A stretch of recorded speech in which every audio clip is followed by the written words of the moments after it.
TikToker বললেই এটা আবার খুব নেগেটিভ সেন্সে নেওয়ার সুযোগ নেই। এটা একটা সোশ্যাল মিডিয়া প্ল্যাটফর্ম। আসলে কোনো প্ল্যাটফর্মকে আমরা কিভাবে ইউজ করি, that is the question. As a content creator কি কন্টেন্ট গেল আপনার, দ্যাট ইজ দ্য কোশ্চেন। নিজের সাথে একটা নিজের বোঝাপড়া করেন যে আমি যে টিকটকে যে ভিডিওটা আপলোড দিলাম এটা আমার আখিরাতে কতটুকু কাজে লাগবে। এই টিকটকের কন্টেন্টগুলো নিয়ে আপনি কিয়ামতের দিন দাঁড়াবেন। এই যে সেলফি তোলা আর ছবি তোলার যে সংস্কৃতিটা চলছে আর কি, এগুলোর মধ্যে ডুবে যাবেন। এগুলো আমাদের সংস্কৃতি না। আমাদের সংস্কৃতি কতটুকু?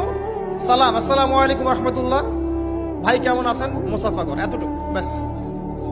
মুসাফা করার ফজিলত সম্পর্কে একটা হাদিসের মধ্যে এসেছে, মুসাফা করার পরে এই দুইজন ব্যক্তি বিচ্ছেদ হওয়ার আগেই তাদের সগীরা গুনাহ সব ঝরে পড়ে যায়। সম্মানিত বোনেরা, নারী স্বাধীনতার কথা যারা বলে টেলিভিশনে, এগুলো শুনে আপনারা ভড়কে যাবেন না, এগুলো শুনে আপনারা পাগল হবেন না। মনে রাখবেন, হেজাব আপনার অধিকার। এটা নারীর সৌন্দর্যের প্রতীক। হেজাব নারীর আভিজাত্যের প্রতীক। হেজাব নারীর সৌন্দর্যের প্রতীক, আভিজাত্যের প্রতীক, তার রূপের প্রতীক। এটা তার অধিকার। চিৎকার করে বলেন ঠিক কিনা?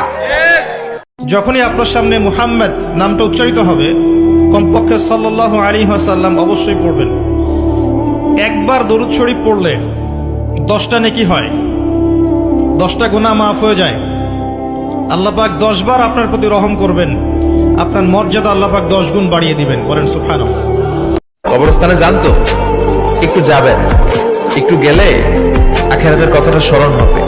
ওখানে ছোট শিশুরা শুয়ে আছে, কিশোর যুবকরা আছে, আপনার মতো তাগড়া যুবক মুরব্বীরা আছে।